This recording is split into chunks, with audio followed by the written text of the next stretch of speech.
अस्सलाम वालेकुम स्टूडेंट। आज हम सीखेंगे प्रोजेक्टाइल के बारे में। प्रोजेक्टाइल क्या होता है?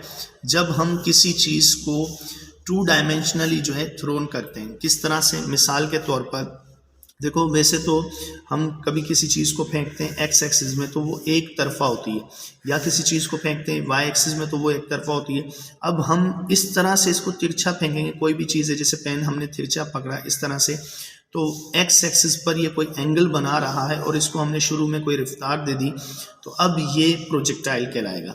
जब कोई चीज़ दोनों एक्सिस में फासला कवर करे, एक्स एक्सिस में भी आगे भी बढ़े और ऊंचाई भी कवर करे साथ साथ, उसे हम प्रोजेक्टाइल कहते हैं। तो इसकी डेफिनेशन की तरफ आते हैं। इट इज़ टू डायमेंशनल और 2D motion in which body moves on both axis, X and Y, दोनों एक्सिस में फासला जो है कवर कर रही बॉडी, इसको हम प्रोजेक्टाइल मोशन कहेंगे। उसके बाद हमारे पास ये भी डेफिनेशन होती है, when a body thrown with initial velocity. पहली शर्त क्या है कि शुरू में हम कोई ना कोई रफ्तार दें, उसे इनिशियल वेलोसिटी दें, at an angle of X axis, और हम जो उसको एंगल बनाते हुए फेंक दें।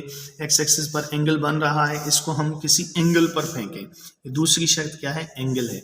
उसके बाद it's motion is called projectile motion, और उस बॉडी को प्रोजेक्टाइल कहेंगे। अब यहाँ पर जो है पॉइंट है, only force of gravity acts on projectile. Projectile पर सिर्फ और सिर्फ फोर्स ग्रेविटी एक्ट करती है, ज़मीन की कशिश। इसके अलावा प्रोजेक्टाइल के पास खुद को चलाने की कुव्वत नहीं होनी चाहिए। Projectile does not have self driving force. जैसे मिसाल के तौर पर अगर कोई चीज़ है जिसमें जैसे कि कबूतर वगैरह होता है पर लगा हुआ, अगर हम इसे फेंकेंगे तो वो प्रोजेक्टाइल नहीं होगा, वो खुद को चलाने की कुव्वत रखता है। वो हमारे मतलब अजम्पशन से आगे गिर सकता है या पीछे जो है खुद को लैंड करा सकता है। तो प्रोजेक्टाइल, अब ऐसे अगर ये पेन है हम इसे फेंक देते हैं तो ये प्रोजेक्टाइल होगा। फुटबॉल है, प्रोजेक्टाइल होगी। अगर इस पेन में इंजन लगा हो या कि कोई ऐसी चीज़ है जिसमें इंजन लगा हो, खुद को कंट्रोल कर सकती हो, जैसे हवाई जहाज़ होता है उसमें इंजन लगा होता है, वो रास्ता भले ही ये 2D कवर करे, वो प्रोजेक्टाइल नहीं है, क्योंकि उसमें सेल्फ ड्राइविंग फोर्स है, उस पर और भी इंजन की फोर्स लग रही है। तो हम कह सकते हैं प्रोजेक्टाइल पर सिर्फ और सिर्फ ग्रेविटी एक्ट करे, ओनली फोर्स ऑफ ग्रेविटी।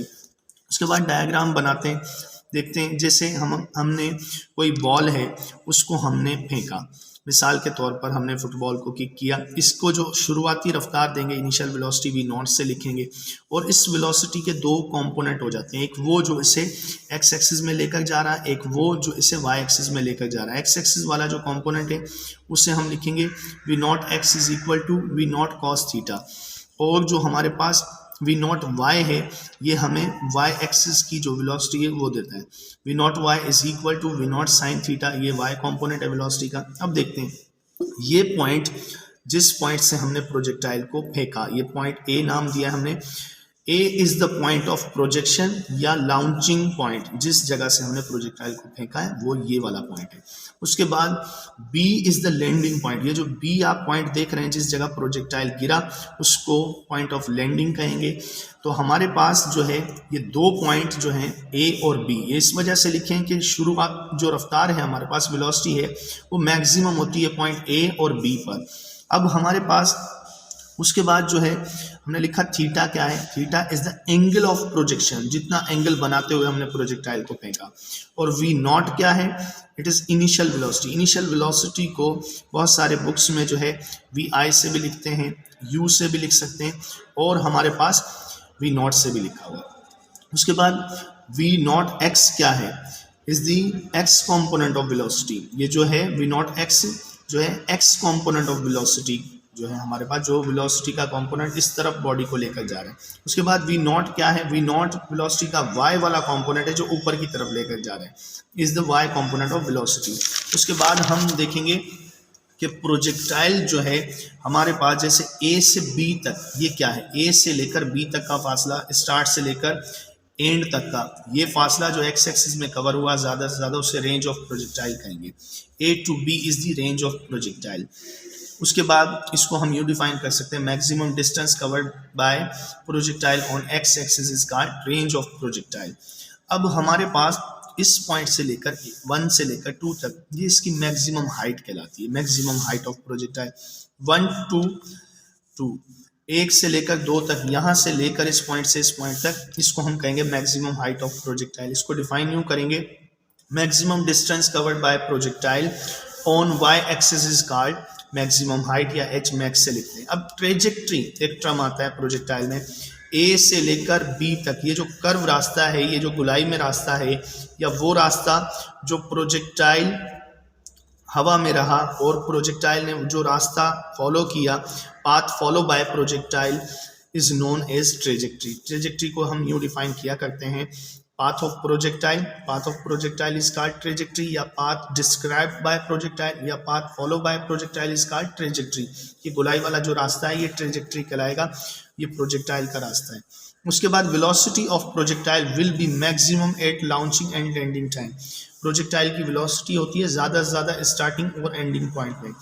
उसके बाद velocity remains constant for x component, जो एक्स कंपोनेंट है वेलोसिटी का वो कांस्टेंट रहता है, सेम रहता है। इसी वजह से एक्सेलरेशन जो है वो जीरो होती है वेलोसिटी के एक्स कंपोनेंट की। हम जो है इसको लिख सकते हैं यहाँ पर, velocity remains constant for x component और acceleration is equal to zero. और एक्सेलरेशन जो है वाई कंपोनेंट की वजह से हमारे पास एक्सेलरेशन हम लिखते हैं माइनस जी। y कंपोनेंट में एक्सेलरेशन होती है, x कंपोनेंट में जीरो होती है। The y component of velocity will be zero at maximum height. Maximum height पर, ज़्यादा से ज़्यादा ऊंचाई पर जो y कंपोनेंट है वो जीरो हो जाता है। यहाँ पर प्रोजेक्टाइल कुछ देर। उसके बाद time of flight. Time of flight total time को कहते हैं जो प्रोजेक्टाइल शुरू से लेकर आखिर तक, स्टार्टिंग टू लैंडिंग टाइम जो है हमारे पास, ये टाइम ऑफ फ्लाइट कहलाता है। Time taken by projectile in which projectile remains in air is called total time or time of flight. उसके बाद हाफ टाइम और टाइम ऑफ समिट क्या होता है, time taken by projectile to reach maximum height is called half time. उसके बाद maximum range जो है वो किस डिग्री पर होती है, maximum range will be at 45 degree angle.